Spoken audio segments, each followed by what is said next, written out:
We have a debacle going on right now regarding a sign in Nye County. Yeah, Tonopah, Nye County. It's not from like a regulator standpoint at all. It's we have an old sign, old school, where you put the numbers up every day. Not that hard during the summer, particularly harder during the winter in Tonopah. The land apparently was sold. We're trying to get a hold of the new landowner. Like, we want to give you money so that we can now put a digital sign up, and we can't get a hold of anybody who owns this land. So I don't know who it is. We still have a tangible sign up there that we're not using, and we want to put a new one up there. So if there's anybody in Tonopah who can help us out with this sign, we really appreciate it. But again, not from a regulator standpoint. It's just a small market, really tough to get in touch with anybody out there. All right, so moving on past the sign, a few other bills that we were watching.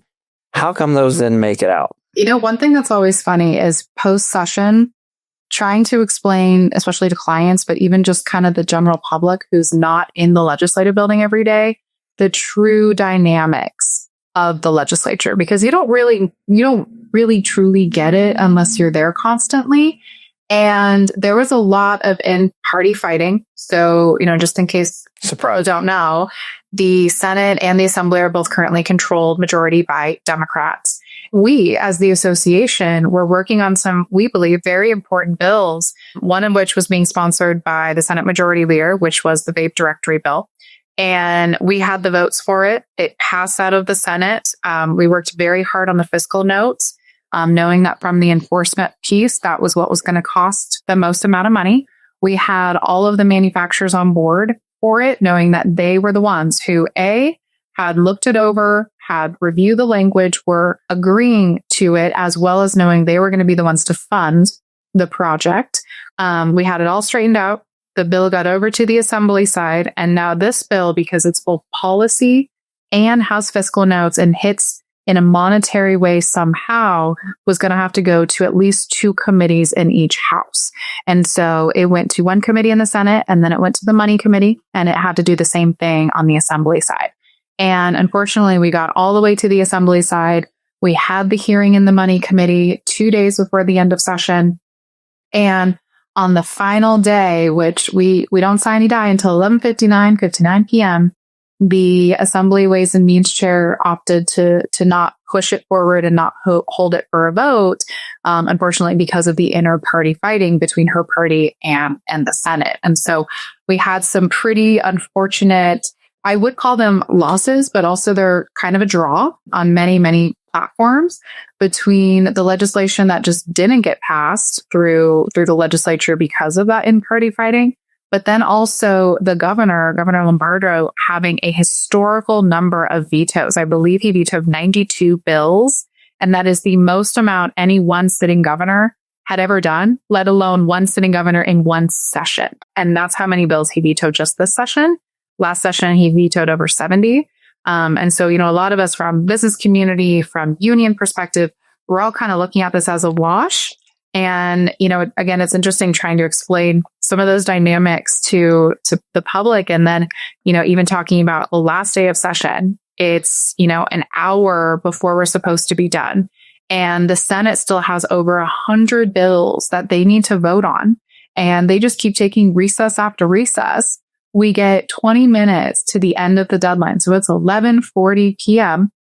They take a recess, and 3 minutes later, they gavel back in. So the screen comes back on for those that are not currently sitting in the chamber, so they can watch it. And it's the Senate pro tem that has the lieutenant governor's gavel in her hand, gaveling back in. Not the lieutenant governor. Not the lieutenant governor. And then who's the president of the Senate. Who's the president of the Senate, who is in charge of all the proceedings. And again, we're 20 minutes before the end of session. This is unheard of. With over 100 bills to review. Over 100 bills to still try to pass.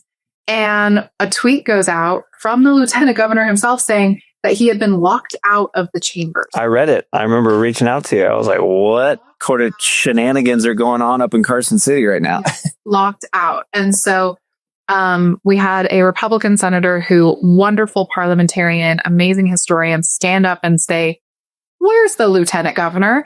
And it just started this, you know, kind of fury ball from the Democrat side saying, well, we need to get going. So I stood up here and, you know, let's do it. If you go back and watch that tape, which I have done, you can clearly see outside of the doors because there's a glass window and then a glass window next to the doors. People are running around like their hair is on fire outside. I have never seen so much chaos in 20 minutes like that. And so finally, Lieutenant Governor comes back in. They recess, they gavel back in with him. Then the majority party introduces a Senate concurrent resolution to remove Republican votes from what would have been a stand-up vote.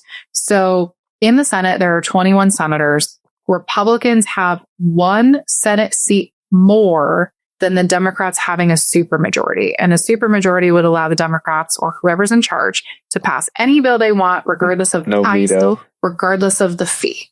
And it would be very hard to keep it as a veto because they could come back and reverse it. And so Republicans having that one extra seat is vitally important to the legislative process. And the Democrats say that they want to remove a Republican from what would be a stand-up vote. Again, over 100 bills left to go. The way they're currently voting is by a push of a button. Every single senator has to do it, and that takes minutes every single time.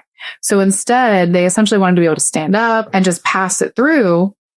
And it's funny because when they stood up to say what the bill does, which is required, they said, like, changes the makeup of the legislative commission, not removes Republican votes from the legislative commission. And so Senator Hansen once again stands up and starts saying, why are we not being given the opportunity to even discuss this bill? Like, what are you doing?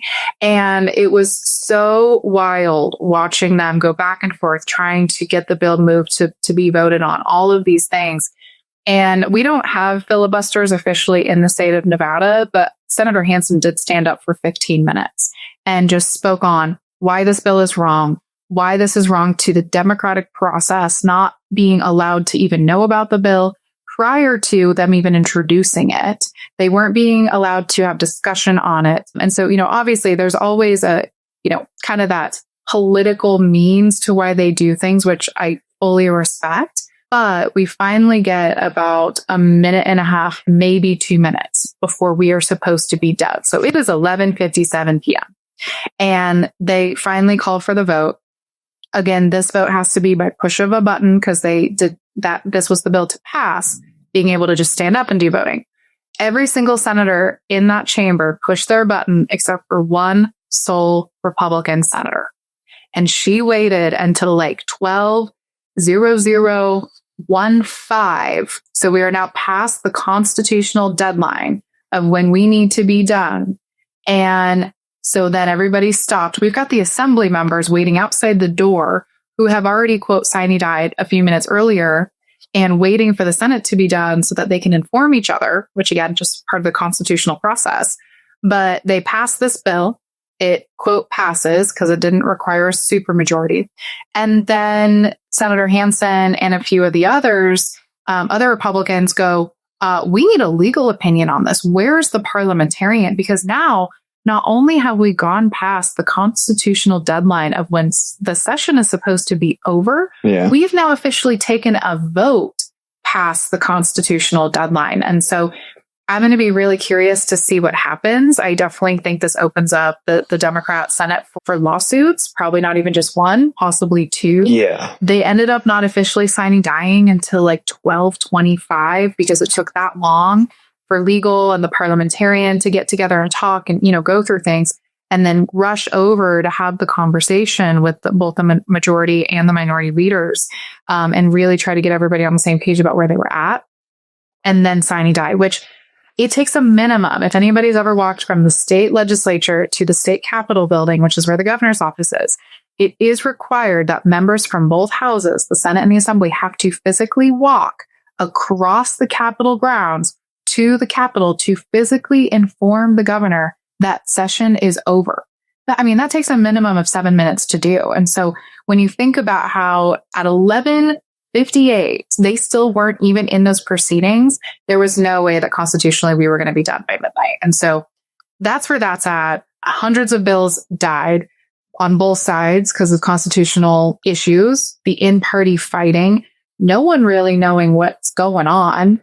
And then we have 92 vetoes that come down the pike. Unfortunately, the session was pretty much a wash. And I am proud that there's a lot of anti-business, in my view, bad policy that either didn't go through or got vetoed.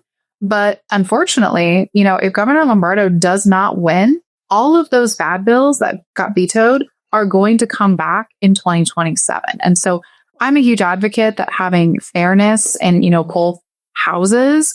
I never believe it's good to have just one party solely in control. And I think we can use really any session in the last 10 years, whether it be 2015 with the commerce tax, all the way up to now. There should always be fairness and hopefully always a little bit of balance. I agree very much so. Do you think they're going to go to a special session? So while we did have the economic impact survey in April come out and say that Nevada was going to be in a pretty substantial deficit, I'm not seeing us actually going to be in a deficit. Not only did we move money out of the state general fund, we also moved money out of the state rainy day fund for a total of about $650 million. And at this moment, well, yes, Nevada relies a lot on the federal government for Medicaid, Medicare, etc. We are not going to know about that until August at the very earliest, when the federal government is done with their budget. And only then will we decide whether or not we need to go into a special session. So if the budget from the feds looks, I'd say, bad for Nevada, high likelihood that we go into a special in October. So all eyes on the big, beautiful bill? All eyes on the big, beautiful bill.